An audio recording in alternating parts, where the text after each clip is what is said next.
I can feel today's young people have some angst about what it is they're going to do in life, because frankly, there are so many more options now. Oh, yes. Than there were then. So health, a lot of people don't know how to advocate for themselves. A lot of people just take what the doctor said for word, which is why people get so angry sometimes, because they're like, I just trusted what you said. I think you would agree with me. It's not always easy for us either. And I'm not just talking about the speaking up, even understanding this healthcare system. We're like, yes, this is a whole different language, and we're in it.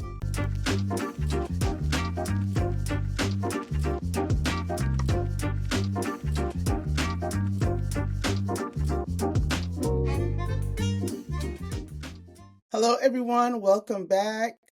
I'm Dr. Judy Wright, and I am excited to be here today with Dr. Simarta Brennan Prescod. Dr. Simarta Brennan Prescod is a board-certified primary care doctor at Optum Primary Care's Northeast location in St. Petersburg, Florida. Her background is in internal medicine, nephrology, and hypertensive care. She's a graduate of St. George's University School of Medicine in Grenada, West Indies, and she completed her residency at Overlook Hospital in New Jersey. I didn't know that, Dr. Simi.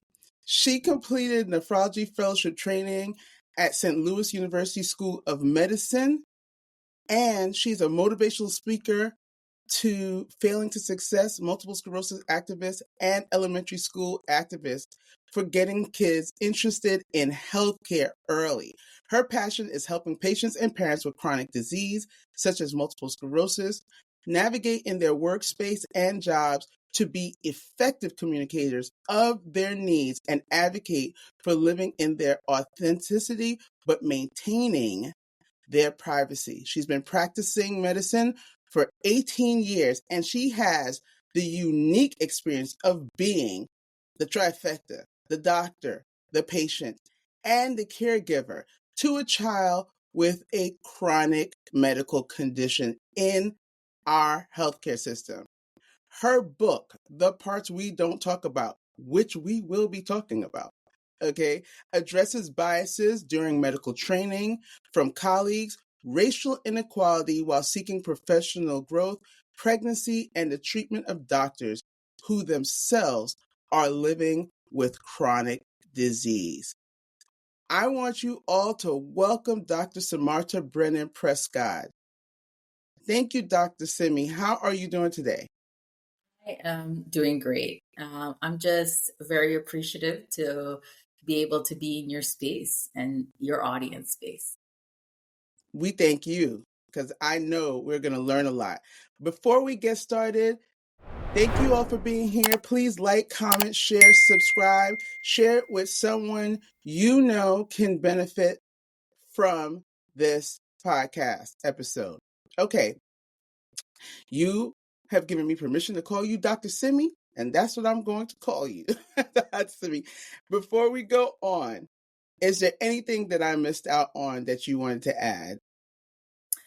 You know, I also am on the coaching journey and just letting my opportunities, successes, and failures in life to help others. So I do run a coaching practice for business owners who want to level up. And I also run a practice for physicians who want to work with their chronic disease or how to improve their quality of life within the office space. So Absolutely. a couple of niches. And we can never forget the other portion, that you are a wife and a mother to boot of 3. Yes. And they're young. So I am that person. You walk up to that Walmart line and you just kind of back up because you know they're going to take too long. They got to take a while. Start looking at the other line at. I have a 10-year-old and twins that are 8. Okay. All right. So Dr. Simi, can you share your journey? How you decided and then went into medicine. Like, what motivated you to become a physician? Well, being a physician was something I was fortunate to always want to do. Um, and not many people can see what they're interested in such a young age. But when I was 4 or 5 years old, I knew I wanted to have relationships, empathetic relationships. I knew I wanted to know the why behind health. Um, so I think it really started there, seeing the examples around me and what I would like to emulate. Now, that being said, I had no idea how to get there. Hmm. But by grace and mistakes and by learning, I think that journey has been amazing. It's still what I want to do. I think I'm very fortunate that I have the ability to get up and do something every day that I love. Yeah, I love how you said that you were fortunate to know early. I feel the same way. I can feel today's young people have some angst about what it is they're going to do in life, because frankly, there are so many more options now Oh, yes. than they than there were then. And I was laughing with someone on actually, I was a guest on someone else thing, and we were laughing because I come from a Caribbean family. She happened to come from an African family, and we were like, so there were things you could be, and then there were things that your parents had expectations about, right? So while it wasn't necessarily you're gonna be a doctor or anything, but there was healthcare, Mhm. teaching, Yes. okay, and law and engineering. Like, there were things, Yeah. and And and I said that. the evolution of our society and knowledge has Hmm. really opened that up generation to generation. So Absolutely. in our generation, that limitation was based on their knowledge base at that time. Hmm. Now Hmm. we're like, hold on, you can be so many other things, and we're teaching our kids that, right? So Yeah, absolutely, it's truly a generational differences what we're exposed to, and we teach our next generation based on the things we did not have, or we wanted to make sure happens in the future. absolutely. I totally agree with that. Now, let me ask you. So, you're a doctor, right? Like, I'm a doctor. You're a doctor. What inspired you, or what went through your mind that made you want to not, you didn't move away from practicing medicine, but you did transition into, running your own business, and even into focusing on health advocacy and wellness.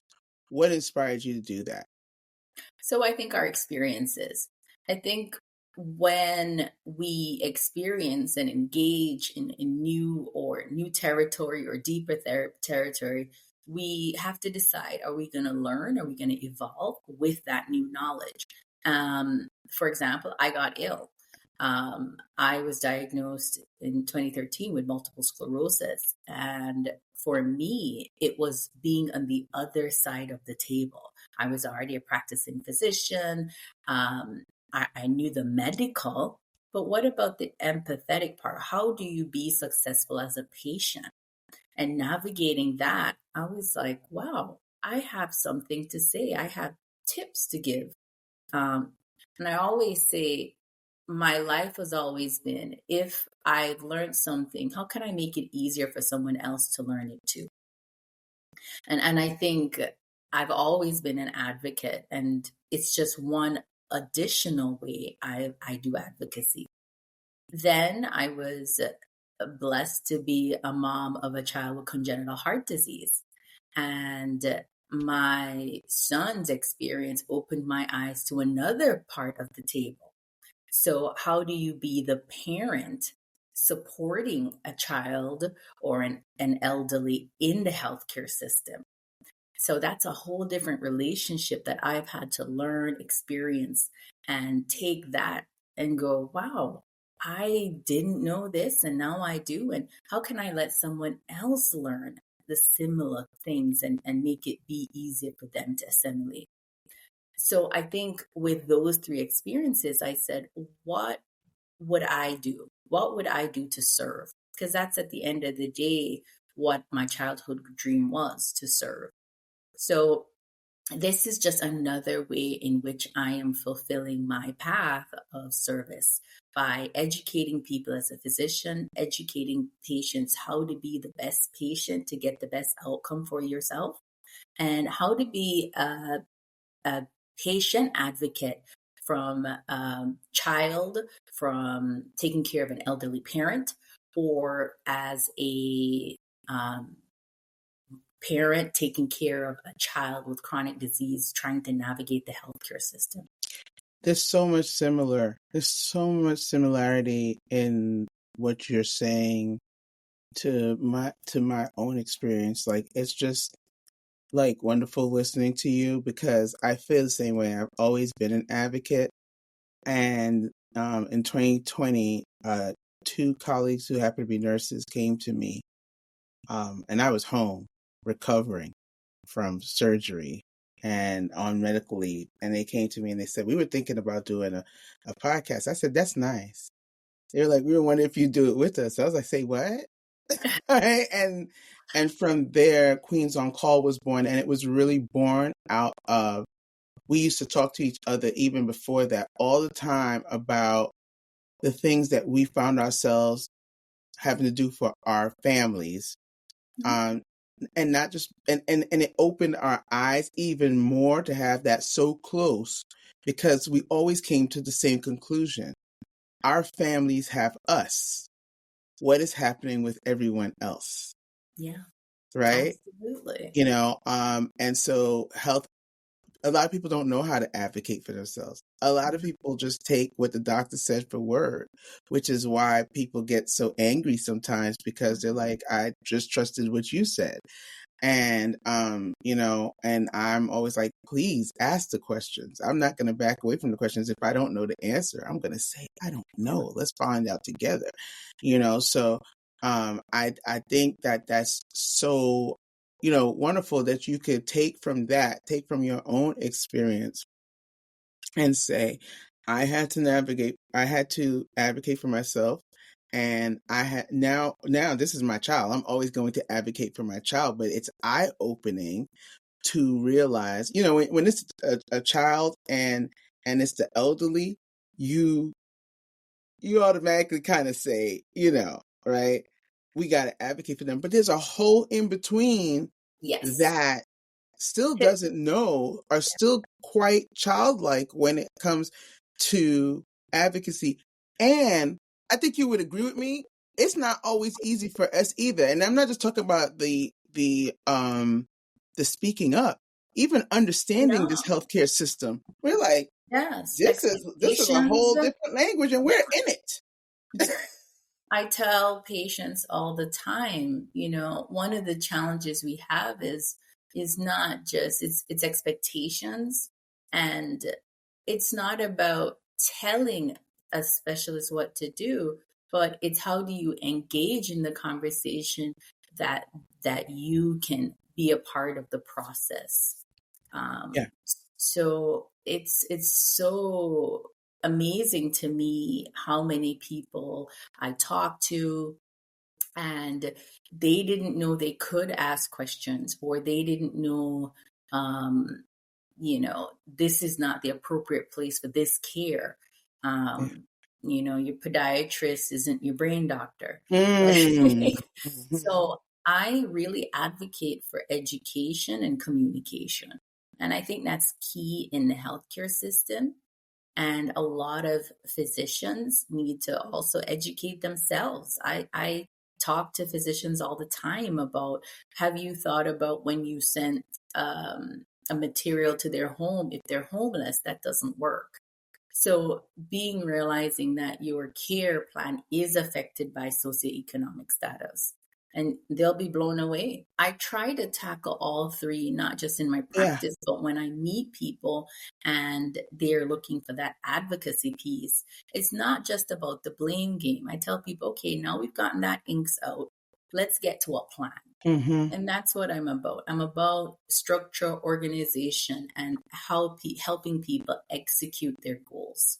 And so, with taking that execution, that structure, and that planning, is that how you got to, one of your things that you're coaching physicians on? I think is business, Yes. correct? So I always say I've never actually. This is a little cheat. I've never actually approached a client. Most people have actually approached me. And the reason is you walk the talk and people feel that energy. So locally I'll meet barbers, nail salon people. I have met small business people with flower shops, and they're like, they have a skill set, they're gifted. They may just had been to school for that, for the business aspect of it. So what they really are looking for is, I want in their own goal setting to restructure, expand, maybe balance better life, work planning. They come in with the goals, and I come in with creating structure that they can work with to meet that success that they're looking for. It's cool that people are coming up to you and saying, well, what do you think? How would I go about doing that? Well, it's word of mouth too. Most of my Yeah. clients will tell another client, tell another client. And it's been I always said, coaching called me. I didn't call it. Yes. But that's how it started. People approaching me and saying, hey, I've seen your work. I've read your book. And, I have this goal. Can I talk to you about it? And I said, Yeah, sure, let's set up a development plan. absolutely. And then I'm very open about my experience. I'm very open about what what they're asking for. I make sure I understand. And then we come to an understanding if I can help. That's And I always end with, if I was successful with you, what would it look like to you? Because that's what we're heading that's towards. right. Right. What does it look like for you? Because we could have all these kind of ideas of what success looks like, Yeah, but what would success look like for you? What is your goal, at least right now? What is your goal? correct. Absolutely. Absolutely. So let's get into your book, author Dr. Simi. The parts we don't talk about. Now, when I first, heard that title, I was like, what does that mean? And the moment that I saw, that whole intersection of being the doctor, the patient, the caregiver, the loved one who's advocating, right? I was like, oh, this book is for me. And, in all actuality, right, letting the audience know, I won that copy of your book. I was so excited. I was like, I don't win anything, right? I won because I was so excited to read it. And Thank and it you. just spoke to me. And it was, something I understood, like I understood to my core, Yeah. you know, being somebody who had chronic disease herself and then got diagnosed with cancer and all of that. It was something, but I also have children who have medical problems, Yeah. so I was just like, whoa. When people ask me why I wrote the book, I said I wrote it for others. I wrote it for people. I wrote it so different people in different aspects of their lives could connect. I had a book reading, and one person said, you could have made 4 books. And I said I was intentional with putting it in there, because I've gotten so much feedback of people may pick it up for one reason, but get something completely different out of it. Mm-hmm. I've had physicians tell me, I didn't know, that African Americans with pregnancy were at higher risk, because in their world, that wasn't an information they knew. Right. I've had parents not realize, hold on, I need to lean in on people who are asking me if they can help me. I'm like, heck yeah. It's about creating an environment for the success you're looking for. Mm-hmm. And they picked that up in the book, that, I don't have to do it all alone. So I also had a lot of feedback. I always say the book's most popular in Brazil. I don't know why. but it's one of those immigrant journeys. I hear a lot of that also in my feedback, Yeah. that people connect with leaving home and going somewhere on their own and trying to work it out, and making mistakes and making failures and making successes. And Mm-hmm. and if you connect with that, then you're somebody who will enjoy the book. Yeah.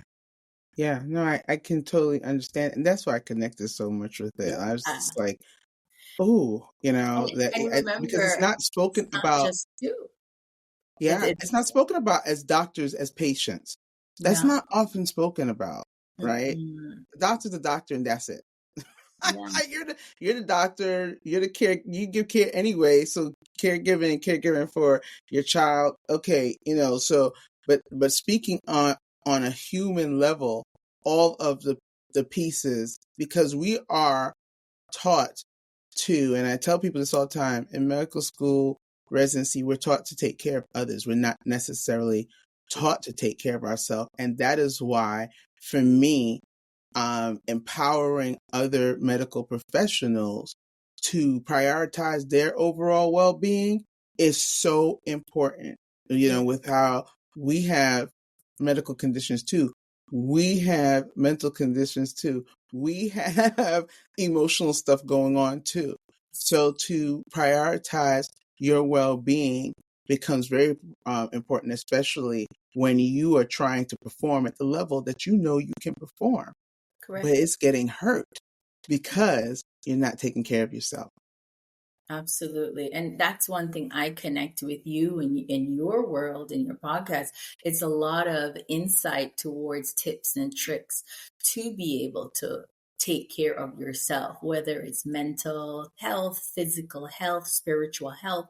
The Yeah. idea is, we may think we know because we're in our little box of knowledge, but there is so much knowledge out there when you reach out beyond what you understand. And that's what this is all about, giving people another resource. People Yeah. say, oh, I already know that. Why is that important? Because somebody else might not know. Right. And then because we weren't taught to take care of ourselves that well, we don't even see it. We can see it in everybody else 10 miles away and Yeah. can't see it in ourselves. We don't even see it. And I So, think we're also taught to do everything now and to perfection. That is, I always say, oh my yes. gosh, I spent too long trying to be perfect. Now it's just, I enjoy making mistakes. Yes. Yes. um, Yes. I was just recently painting something and I can't draw a straight line. Just confession time. But, but I enjoy the concept of creation with flaws. Yes. So I think there's a certain joy that I have learned I take in that I think other people may take in. I put myself in environments where, yeah, I probably won't be successful, but I'll learn something. And you never know. So it's so funny that you just said that, because I don't know if you knew about this painter from back in the day named Bob Ross. He used to be on a public broadcasting Yeah, system. yeah, yeah. I used to watch Bob Ross all of the time, right? And Bob Ross would put together this nice painting, and then it'll be done. And then Bob Ross would say, and every time I would be gotten, every time he would say, "Now, why don't we try to add this?" And I'm like, "Bob, you just messed up the picture." Like, what are you doing, Bob? And sometimes Bob would say, "Oh, I didn't mean that." But what Bob would do is he would pull it out, because even in the errors, you can still come out with something You can, unexpected and and I beautiful. think personally, when I deal with physicians, most of us went into it and we love learning. Hmm. But we somehow pigeonhole our learning to things that are just success driven. There's a whole host of learning through just going through the process. And Yeah. that's that stage of consistency I'm doing now. I will pick up something, do something, paint something, throw something, and I'll just see how it goes. And are you modeling that for your kids too? Because I find myself Absolutely. trying to explain. My daughter, she gets so frustrated, and I'm like, Well, I "It's always cool. You're say growing. You're that's that learning." genetics. But also you can re-educate. Yeah. I tell them all the time, I am so excited when they're successful, but my belief in their success is when I know they've grown from something. Yes. So Yes. it should reflect you have grown or developed a new skill, something. And I tell my kids that will be my success. You developing and growing and contributing to humanity in some shape or form. And that would be a successful parenting goal for mine.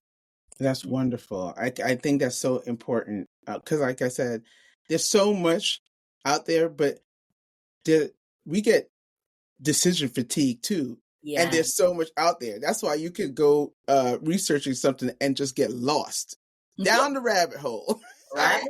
Because there's so much out there and so many decisions to make, and it actually can cause a little bit of anxiety. So if we could be there again, advocating, helping to guide, not tell you what to do necessarily, but helping to guide you And and that's let what you know it's going to coaching be is. okay.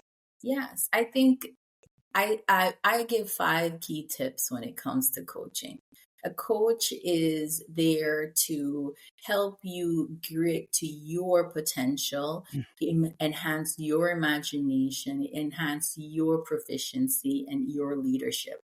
I love that. It's not to tell you what to do or problem solve. You have Right. the answer, but why do you have to go through it painstakingly when you have people with experience Right. that can give you a head's jump on all the mistakes they've made so that you don't have to make it? I'll tell you Yes. personally, for me, I have at any given time one coach. I think coaches should have coach. In my life, I go on one retreat Yes. per year where I'm not mom, I'm not um, wife. I am either in a spiritual space, I'm in a health space, I make sure every year, 1 year, 1 weekend, I spend in my growth journey. So Absolutely. it's tips like that I find people will hear and go, I never thought about that. That would never work for me. Oh, that might be a good idea. But it's honoring who we are and honoring that when you do what works to make you successful, you will show up for others better. Yes, absolutely. Right. And it's all part of the each one, teach one. If I'm Yeah. making myself better in a way, and I tell people all the time, what I do actually holds me accountable to keep doing it for myself too. Absolutely. Okay. It So holds me accountable to keep doing it that. does. It does. It does.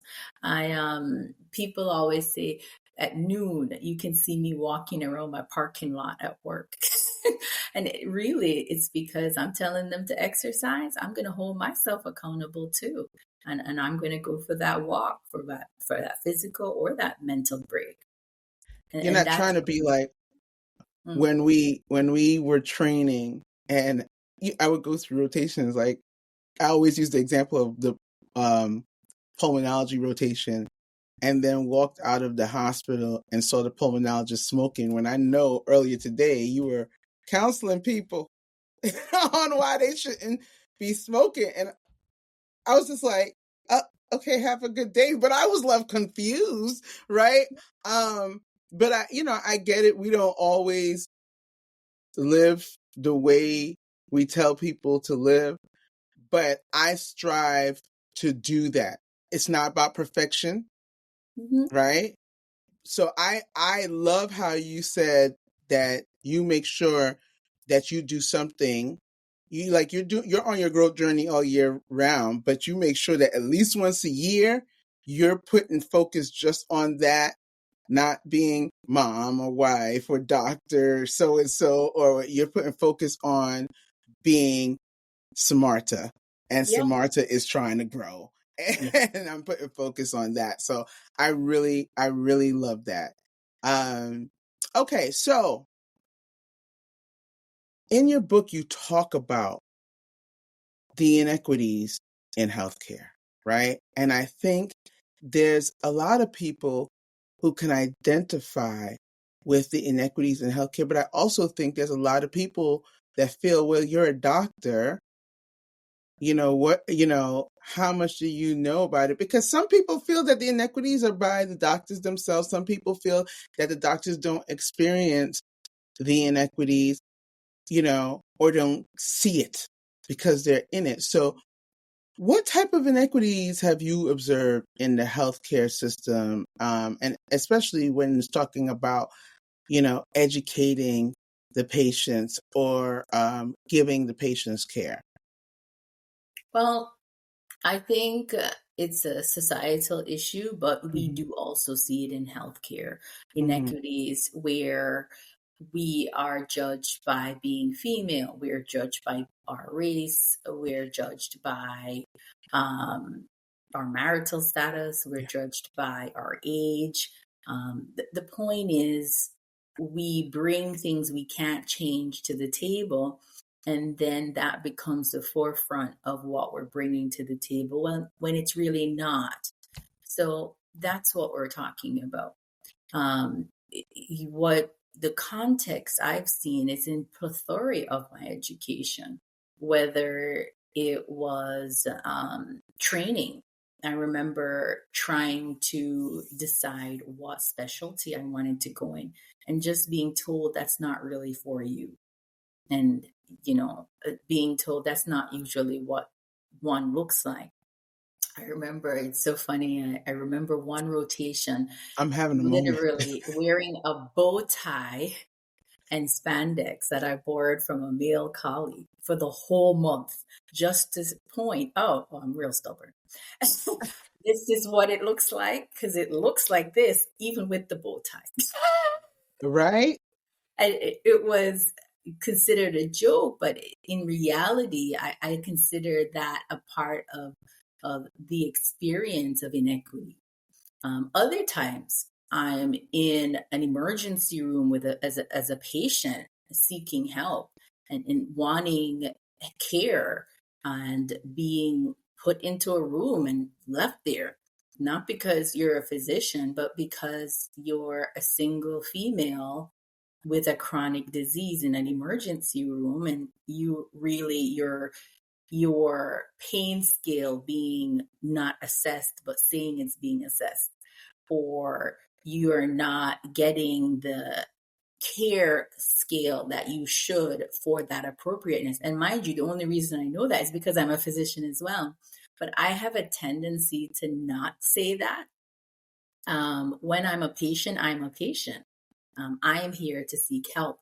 And I thought it was so interesting. If my husband's in the room, then I would get the care. Absolutely correct.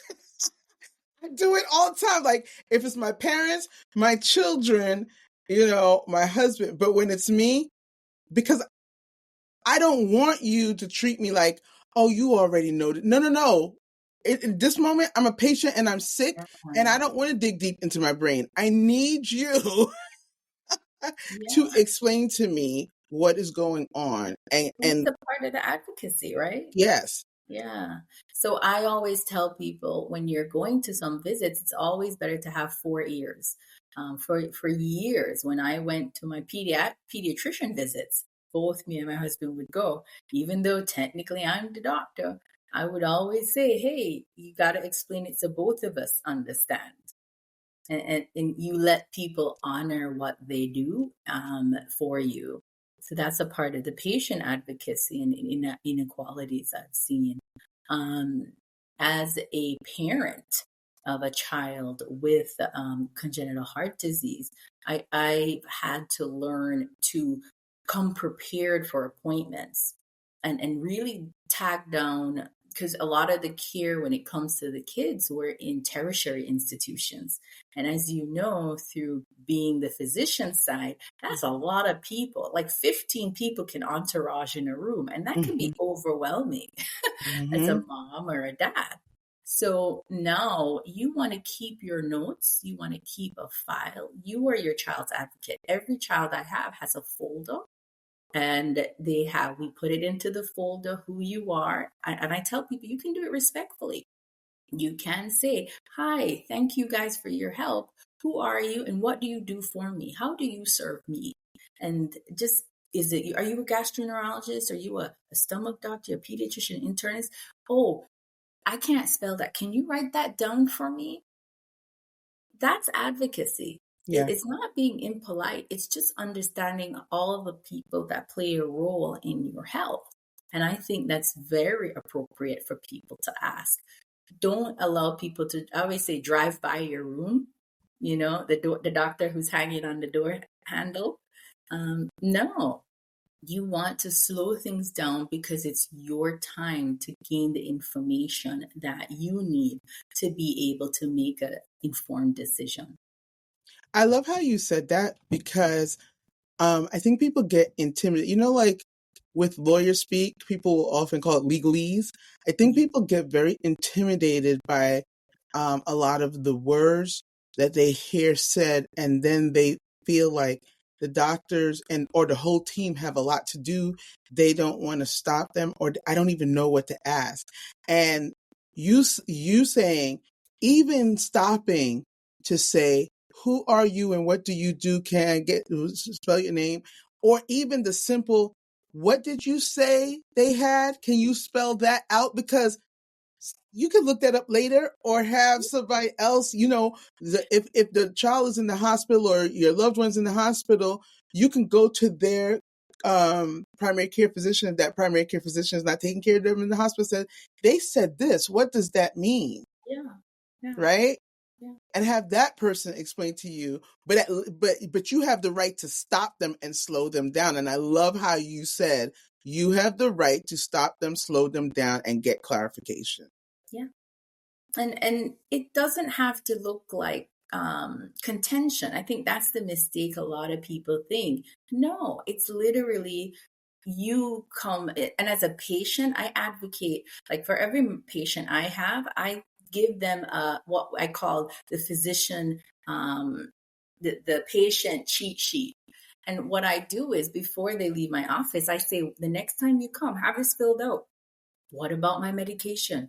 What about my images? What about how do I feel? Have your thoughts formulated so that you can feel like you're walking out there heard. So I tell patients that all the time, whether they create it on their own. A lot of my patients, my background in nephrology, a lot of patients will be taking 30 medication a day. I really advocate for them creating a folder, excuse me, in which they can put in the data because of the complexity. Who's doing what for you in the healthcare? And if this is the heart doctor, your appointments, who at every appointment, who did what did they do for you, what did they change for you, and when do they want to see you again? So you are entitled to make notes and jot things down so that you can be a part and engaged in that conversation. What I don't promote is, oh, I looked up on Google C5432 and its benefit. That's different than advocacy, because you're going to have to, and this is where a lot of people struggle, even myself, trust. It is hard to understand advocacy is not the opposite of trust. Mm-hmm. You really have to get in with doctors that you trust and understand what Yeah. they're there for. Yeah, absolutely correct. And that piece, understand what, like you said before, your podiatrist is your podiatrist. This Yeah. is this is not the physician that's going to deal with your high blood pressure or your or even your full physical, full well visit. That's not the person that's going to do that. And that's what I say, know what everybody is in it for, and realize that the body is so complex that one person doesn't do it all, because we actually have so many options. Um, like people who go to the emergency room, I always say, there are only a few diagnoses an emergency room doctor really deals with. Everything else your primary care can handle. But it's the image or learning what is needed in the atmosphere of the healthcare system Yeah, that you have to understand in regards to yourself. absolutely. Absolutely. I 100% agree. So now we get to the part where, you do have a demanding life. It sounds like a fun life, but it also is a demanding life. And so you have multiple roles and responsibilities, Dr. Simi. How do you balance all of that? And do you believe that balance can even exist in your life? Like how do you see that? So I do not believe in work-life balance. What? That's crazy. What I mean is, it's all dependent on time. I do believe I need to work out what my priorities are first, what my responsibilities are, and then I need to work with the people around me, so to make sure people around me are working at their maximum potential. And I say that in the workspace, in the home space. Are my kids Hmm. cleaning their room? Because I shouldn't have to at 10 years old. That's right. So they're having to work at their maximum potential. Also, am I leaning into the resources I have? Whether that's friends, family, my husband, am I truly honoring relationships around me to be able to create that environment? I always tell people I'm the busiest I've ever been, but the happiest I've ever been. And it stimulates for me really connecting with my environment and recognizing I can't do it all. I don't. I by no means do that. What I Yeah. do is I lean in to where I can be successful with the help I have. And Yeah, if I have absolutely. to connect and say, this is not something I can do going forward, then I have to be real with myself. That's my final step, and go, this isn't working because it's not honoring my first three goals. So, how do I either reconnect, reroute, or let it go? Absolutely. It's so funny because you're like, what? Like it's shocking. I don't believe in work-life balance either, but I do believe in life balance. Yes. When I hear people say work-life balance, I'm like, okay, now we just took work and, and then we took life. And I'm like, isn't work part of life?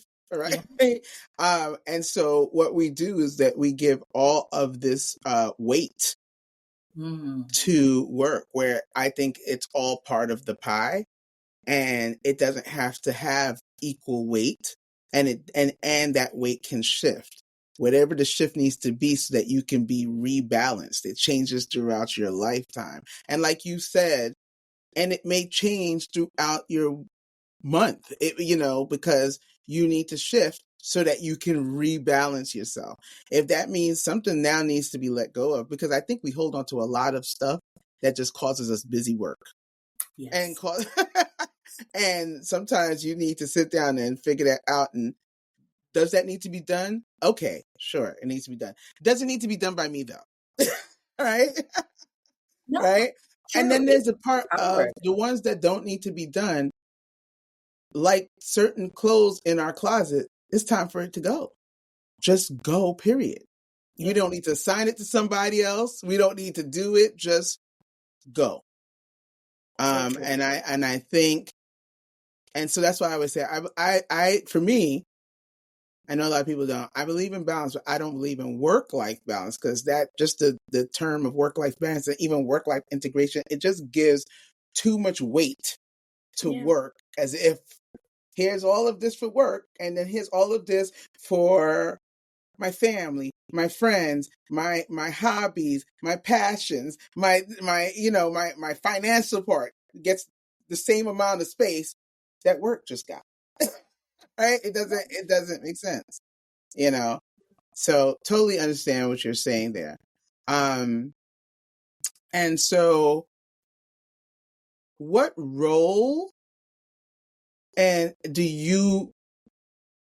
what strategies do you use and employ to make sure that you're performing at a level that Dr. Simi knows she can perform and is happy with? Because like you said, you're the busiest you've ever been, but you're also the happiest you've ever been. So what strategies do you employ?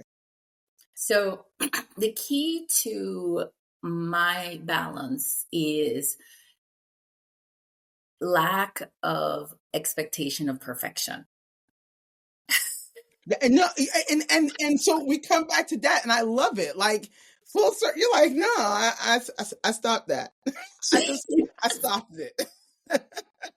The minute you take that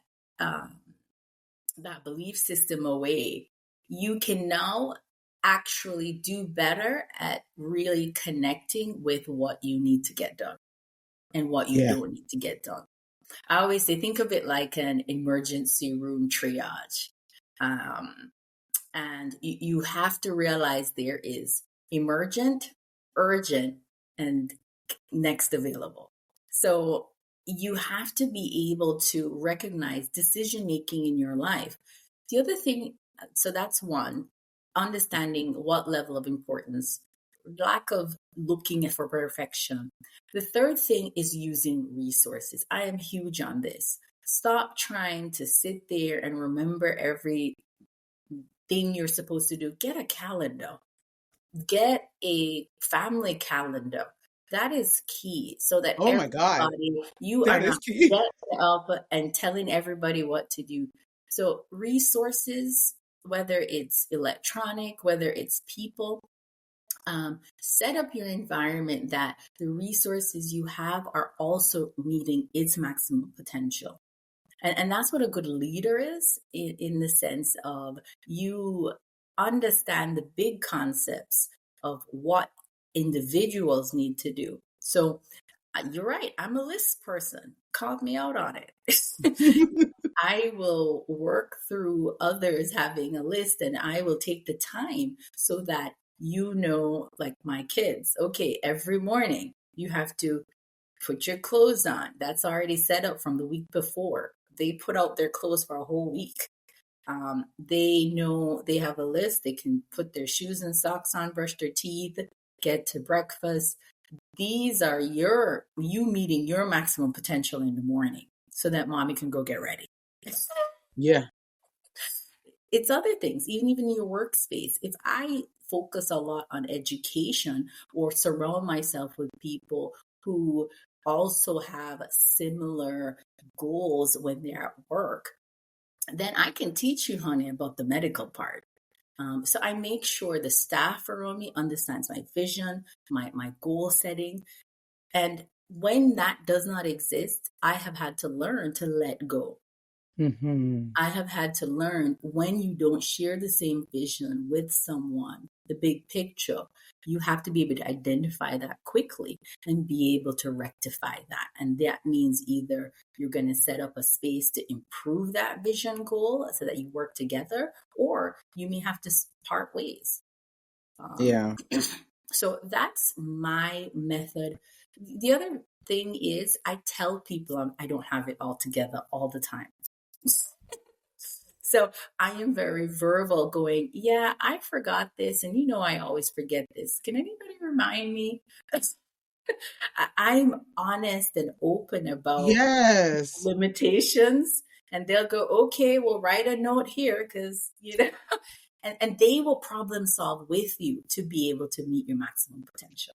And it's important that we tell them that. Like we have that whole, when you're trying to understand if someone is alert oriented times three, you know how we do that, right? Yeah. And they'll say, well, yeah, they weren't oriented to time. Well, what does that mean? Do you mean they had no idea what year they were in, whether it was day or night, or they just, didn't know what date it was? Because I said, let me tell you something. If I'm not looking down at the computer on the right hand bottom side, I might not know the date either, right? Yeah. So we have to qualify that. It's like I'm not going I to love that. know everything, But even as you were talking, let's get back to this calendar, right? Because as you were talking, Dr. Simi, so earlier this year, I got a calendar. I actually ordered it last year, and it was in production. And I got this digital calendar, and I put it up on the wall in the kitchen, and everybody was excited. And my husband has been steadily putting things in there, and then he not following. And I said, wait a minute, why am I the one that have to tell you, oh, so you have this going on? I do. You put it in the calendar. What is it that we're supposed to be doing on Friday? He's like, I don't know. Could you go check the calendar? Because you put that in there. Right. And so I'm just like, please don't give me a job. That's the whole point that I got that, so that everybody can look and everybody can stay on top of it. Because before it was all me, this, that. No, it's there. And so Yes. now what I've stepped away from is, if we missed a dental appointment with the kids. Actually, he did, because I had already let it be known I can't take them. And once I did that, I decided I'm going to let it go out of my brain, because I often hold that on my plate. Yeah. Well, I then get a call, and I automatically knew today must have been the appointment, because the dentist is calling me. And he was like, oh my God, I forgot. I said, so we're not looking at the calendar at all. Do you have it attached to your calendar so that you can see it on your phone? Because you're always on your phone, Yes. So it's that kind of thing, of practicing to let go. I can't hold everything on my plate where I have to keep on reminding you, keep on reminding you, keep on reminding you. And so we're just going to miss stuff. And did it cost us? Yes. Because we missed that appointment for Yeah. 2 kids. It Yeah. cost us, Yeah. But that's just what has to be. And it can be a learning tool. Yeah. So what I do in that situation is I go, how could you have prevented this? Know and the challenge is all of us not knowing ourselves. Like, are you a paper or an electronic person? Okay, if we agreed upon one method, the calendar, how do you create checkpoints to check the calendar for the week? So I have it set up where me and my husband, every Sunday, we check the week. Mm-hmm. So that's something we both agreed on. So, and then every day we run the Ross, like, hey, we always have one time in the day we talk and we go, hey, how's it going? Did you hear anything funny? It's 2 minutes where we treat each other, I say, like people. Like, did you hear something funny? Did you do something? Okay, good. Yeah. All right. And then the last 30 seconds is anything on the calendar that we need to honor. And getting that habit, and that's that structure that some people may need or some people may not need. You really have to work with the individuals to maximize their strength. So my strength is not talking to a contractor. I can tell you that right now. But his strength. She said that's my strength, is not talking to the contractor. Okay. And I just learned myself. I'm not Yes. saying I can't do it, but it's not my strength. So maybe his strength is. So that's what maybe his schedule can meet the going to the dentist and your schedule cannot. That's not up for debate. So now how are you going to make it happen? So it's about allowing people to work within their strength. Yeah.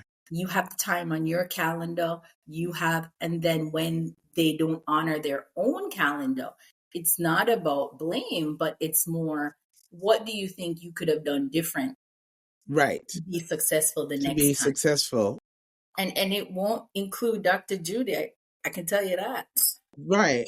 Dr. Judy didn't have time on her calendar. That was Exactly, which is understood. why Dr. Judy and Dr. Simi, that's taken a long time to learn because it's constantly, and I'm telling you, and then it may not get done. So now it's still on my plate to remember to remind you again. And I'm just like, But what it I took a typically long time. I would do, say this year is when I started to say, nope, once I spill it out, I'm letting it go. And whatever happens, happens.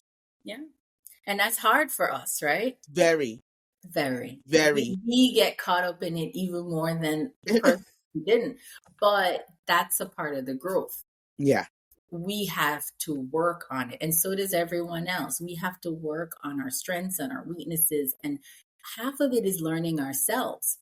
Now, I tell people all the time, if you coaching is for this, have a goal in mind. Like you're trying to work through a specific goal. And a coach is somebody who has that niche of your goal. You want to be able Yeah. to go, okay, how can I better myself? Yes, I can tell myself, but have I really learned myself to say how I can get there? Like, am I honoring? And sometimes that's what it is. You're not communicating the Mm, things to yourself and honoring your yes. own belief system. And Yes. it's about somebody doing a deep dive with you to go, yeah, you're right. And then helping you create and organize checkpoints, you know. So maybe that's the deep dive your husband has to do in his own growth part. Mm-hmm. If he knows forgetfulness is my strong suit, or, then what steps does he need to take to reduce that Right. burden on himself? Yes, Yeah. absolutely. And something else that you just said clicked into when you were talking about playing to your strengths, right? And this is oftentimes also when people are in corporate, understanding their strengths, and I don't call it weaknesses, but also opportunities for growth. But similarly, with the corporate leaders, understanding their people and their strengths and not just getting a body and putting the body in place to do something. And then we're upset, we're disappointed when it doesn't get done right.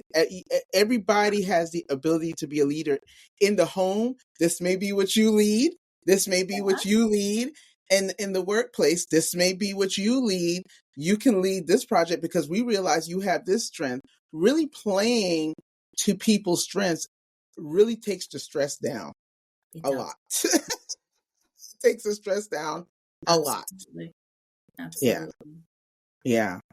So, I love when you said the thing about giving your patients that, it's almost like a log so that they can really Mhm. write a guide so they can really write down, these are my healthcare people, this is what they do for me, even what important information I may need to know to talk to another doctor Correct. about how does this affect this, especially as people have more and more conditions. And by conditions, I don't just mean chronic illnesses. It's the whole kit and caboodle. It's the social aspect of it too, right? So, but with that, if you had one key message, or maybe you do have a key message among all your wonderful messages, what's a key message you consistently share with your patients or even those you coach, you educate? Um, what's that one message that you use to educate, encourage, or empower them? That's a great question. If I had to surmise what I want people to take away today, is I want you to realize imperfection is joy, grace is what you give yourself every day to achieve your goals. Yeah, yeah. And imperfection helps you grow, Yeah. helps you to learn, it helps you to grow. Absolutely. Now, here's a question that I often ask. what is your definition, or what was your definition at the beginning of your journey? What was your definition of success and excellence, and how has it evolved over time? Oh, that's a whole different interview. Oh, that could be another 50 minutes. Right? The reality is, I channeled it into a book. I think a huge part of writing the book, the parts we don't talk about, is me talking about how I started the journey with one mindset and evolved through experiences and Yeah. trials and successes, and now have realized that an imperfect me is the joyful me. And I think the takeaway from my lessons is, I always wanted to help others, and there's so many ways I can do it that brings me joy, not one way. And I find myself,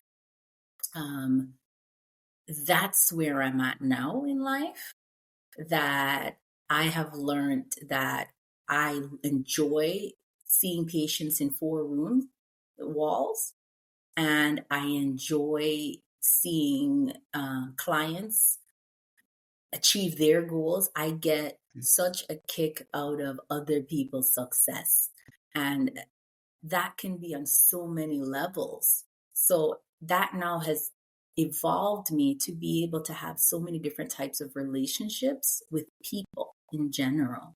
And that's where my joy is. That is wonderful. Thank you so much for that. It's funny because you said that's like a whole nother episode. All right. And it's true, because Dr. Simi, I could talk to you for a whole nother episode. But the parts we don't talk about, people, this is a book, especially if you do have, all types of things. As Dr. Simi said, people are getting different things from it, but especially if you're also dealing with a chronic disease, or advocating for someone who's dealing with a chronic disease, or doing all of that. Dr. Simi, where could they find your book, The Parts We Don't Talk About? Good question. So you can reach out to me on my website, www.drsimarta.com. And you can buy it on Amazon. It's on Barnes and Nobles. You can get it at your local library. So we have it available in multiple ways so that we can get it out there to anyone that might need to hear that story. Yeah, wonderful. And if someone wanted to reach out to you, whether it be for coaching, they had a question, how could someone contact you? Fantastic. Again, I'm trying to make it as easy as possible. If you need to reach out to me, reach out on my website. You can reach out on my Instagram or my Facebook, and they're all drsimarta.com. Wonderful. So seriously, guys, I think anybody can benefit from reading Dr. Simarta's book. So head out. There's plenty of ways to get it. And, if you need guidance, we talked a lot about coaching, and the benefits of coaching, and how to go not just faster, but farther by getting some sort of guidance. Talk to Dr. Simi. Reach out to Dr. Simi. We're going to have her stuff down below on how you could get her book, and also how you can reach out to her. Dr. Simi, it's been a pleasure talking to you. Thank you so much for having me. Thank you. For you, those of you who are still here, thank you so much for staying with us and being with us. Please like, comment, share, subscribe if you have not done so. You can listen wherever you listen to your podcast, including on YouTube. Or if you want to see our lovely faces, you can just be on YouTube and watch and listen and learn. So thank you so much again. Until next time, stay safe, stay balanced, be excellent. Bye.